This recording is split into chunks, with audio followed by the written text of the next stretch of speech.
Assalamualaikum warahmatullahi wabarakatuh.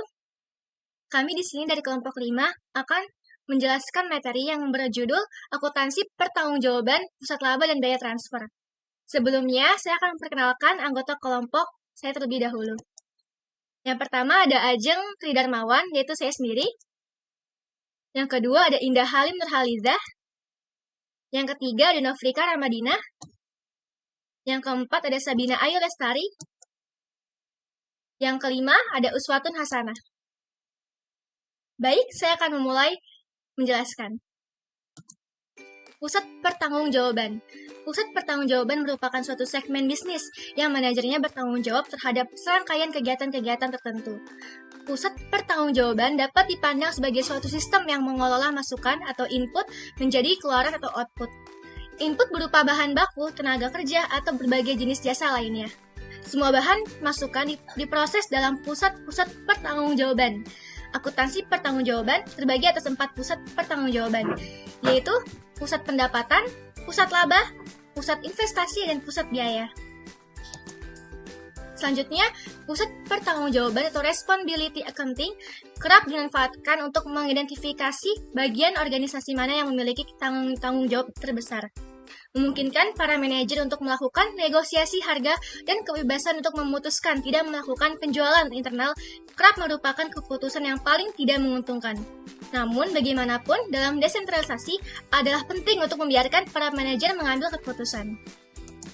Di sini ada tipe pusat pertanggungjawaban. Yang pertama ada pusat biaya, yang kedua ada pusat pendapatan, yang ketiga ada pusat laba, dan terakhir ada pusat investasi. Selanjutnya, materi akan dibacakan oleh Indah Halim. Baik, saya Indah Halim Nurhalizah akan melanjutkan materi dari Ajeng. Pusat biaya. Pusat biaya merupakan pusat pertanggungjawaban atau suatu unit organisasi yang prestasi manajernya dinilai atas dasar biaya dalam pusat pertanggungjawaban yang dipimpinnya. Pusat biaya merupakan bidang tanggung jawab yang menghasilkan suatu produk atau memberikan suatu jasa. Manajer yang bertanggung jawab atas pusat biaya memiliki kendali hanya atas penggunaan sumber daya fisik dan manusia yang diperlukan untuk melaksanakan tugas yang diberikan kepadanya. Pusat pendapatan. Pusat pendapatan atau revenue center merupakan pusat pertanggungjawaban atau suatu unit organisasi yang prestasi manajernya dinilai atas dasar pendapatan dalam pusat pertanggungjawaban yang dipimpinnya. Tujuan utama dari pusat pendapatan adalah untuk memaksimumkan pendapatan. Pusat laba. Pusat laba merupakan pusat pertanggungjawaban atau suatu unit organisasi yang prestasi manajernya dinilai atas dasar pendapatan, biaya, dan sekaligus aktiva atau modal atau investasi pada pusat pertanggungjawaban yang dipimpinnya. Pusat investasi. Manajer pusat investasi bertanggung jawab terhadap investasi dalam aset serta pengendalian atas pendapatan dan biaya. Pusat investasi adalah suatu pusat pertanggungjawaban dalam suatu organisasi yang prestasi manajernya dinilai atas dasar laba yang diperoleh dihubungkan adalah investasinya. Akuntansi pertanggungjawaban. Akuntansi pertanggungjawaban merupakan suatu sistem yang disusun sedemikian rupa sesuai dengan sifat dan kegiatan perusahaan dengan tujuan agar masing-masing unit organisasi dapat mempertanggungjawabkan hasil kegiatan unit yang berada di bawah pengawasannya. Manfaat akuntansi pertanggungjawaban. Yang pertama yaitu dasar penyusunan anggaran. Proses penyusunan anggaran pada dasarnya merupakan proses penetapan siapa yang bertanggung jawab untuk melaksanakan kegiatan pencapaian tujuan perusahaan dan penetapan sumber daya yang disediakan bagi pemegang tanggung jawab tersebut. Setiap pusat pertanggungjawaban harus menyusun anggaran sesuai dengan kebutuhan pusat pertanggungjawaban itu sendiri. Saya Nofrika Ramadina akan melanjutkan materi penilaian kinerja manajer pusat pertanggungjawaban. Di dalam hal ini, akuntansi pertanggungjawaban menjadi penting dalam proses perencanaan dan pengendalian kegiatan organisasi. Perencanaan dilakukan dengan cara memberikan peran bagi setiap manajer untuk merencanakan jumlah pendapatan atau biaya yang menjadi tanggung jawabnya, dan kemudian menyajikan informasi realisasi pendapatan dari biaya tersebut.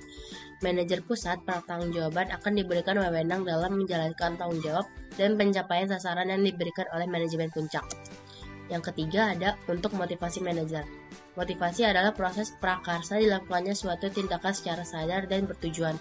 Seorang manajer akan memiliki motivasi untuk menghasilkan kinerja yang tinggi bila manajer tersebut berkeyakinan bahwa kinerjanya akan diberikan penghargaan dengan nilai penghargaan yang pantas. Maka, dalam menilai kinerja ini digunakan informasi akuntansi berupa informasi masa lalu. Berikut syarat-syarat penerapan akuntansi pertanggungjawaban. Yang pertama ada struktur organisasi yang menetapkan secara tegas wewenang dan tanggung jawab tipe tingkatan manajemen. Yang kedua ada anggaran biaya yang disusun untuk tiap tingkatan manajemen. Dan yang terakhir ada sistem pelaporan biaya pada manajer yang bertanggung jawab. Berikut juga ada masalah penentuan harga transfer. Desentralisasi, yaitu adalah pendelegasian kebebasan wewenang untuk mengambil keputusan kepada departemen atau divisi-divisi yang lebih rendah dalam suatu perusahaan. Bentuk-bentuk desentralisasi yaitu ada 3. Yang pertama berdasarkan fungsi pokok yang dijalankan. Yang kedua berdasarkan daerah, wilayah geografis. Yang ketiga ada berdasarkan laba. Pusat-pusat laba yang di dalam pusat-pusat laba pendelegasian wewenang berdasarkan fungsi.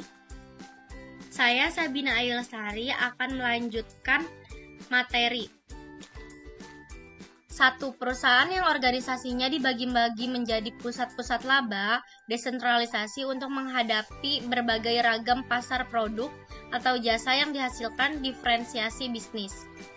Yaitu ada antar pusat laba dalam suatu perusahaan terjadi transfer barang atau jasa. 2. Pusat laba yang terlibat divisi penjual yang mentransfer barang atau jasa dan divisi pembeli yang menerima transfer barang atau jasa dari penjual.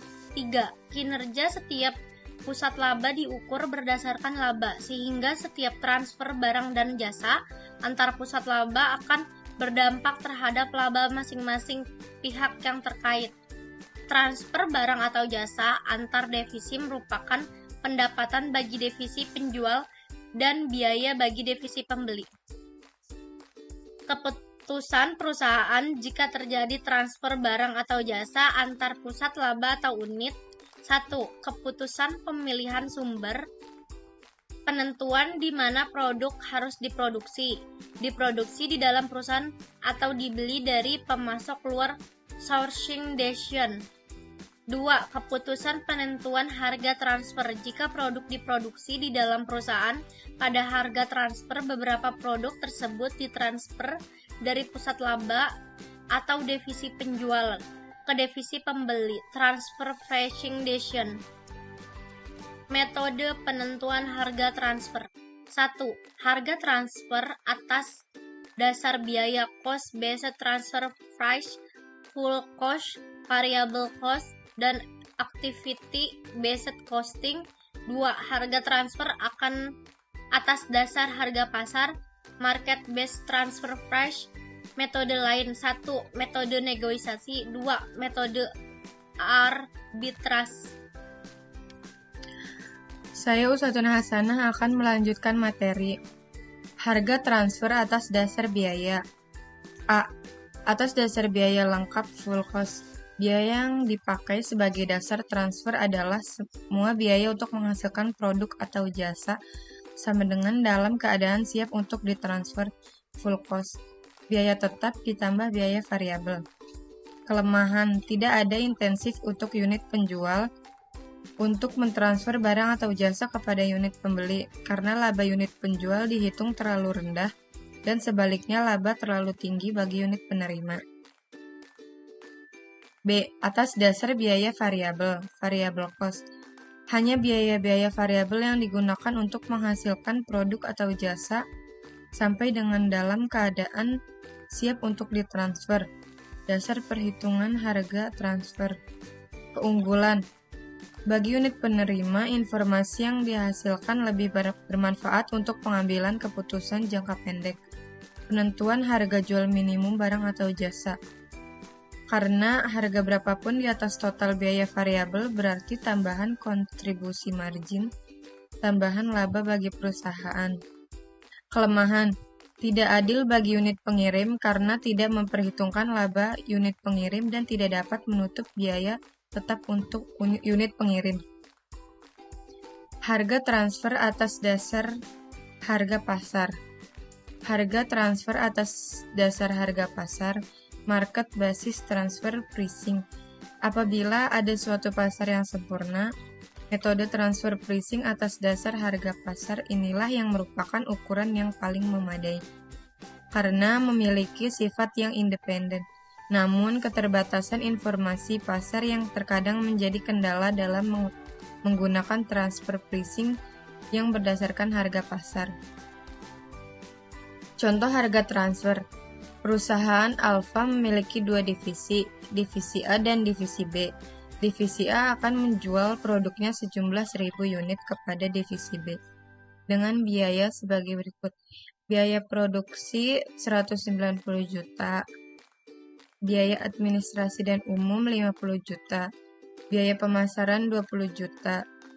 Jadi total biaya penuh divisi A 260 juta. Total aktiva yang diperkirakan pada awal tahun anggaran adalah sebesar 1 miliar. Dan laba yang diharapkan yang dinyatakan dalam ROI sampai dengan 20%. Berapa presentasi markup dan harga transfer per unit? Selanjutnya saya Nafika Ramadina ingin melanjutkan tentang penyelesaian. Di sini ada perhitungan markup, yaitu ada biaya administrasi dan umum sebesar 50 juta, biaya pemasaran sebesar 20 juta. Laba yang diharapkan adalah 20% dikali 1 miliar, hasilnya 200 juta. Jumlah biaya dan laba setelah ditotal, hasilnya 270 juta. Biaya produksi 190 juta. Markupnya 142%. Perhitungan harga transfer. Ada biaya produksi sebesar 190 juta. Markup 142% dikali 190 juta, yaitu hasilnya 269.800.000 rupiah. Jumlah harga jual total 459.800.000 rupiah. Volume produksi 1.000 unit. Harga transfer per unit itu berarti 459.800 rupiah. Cukup sekian dari kelompok kami. Kurang lebihnya mohon maaf. Wassalamualaikum warahmatullahi wabarakatuh. Terima kasih semuanya.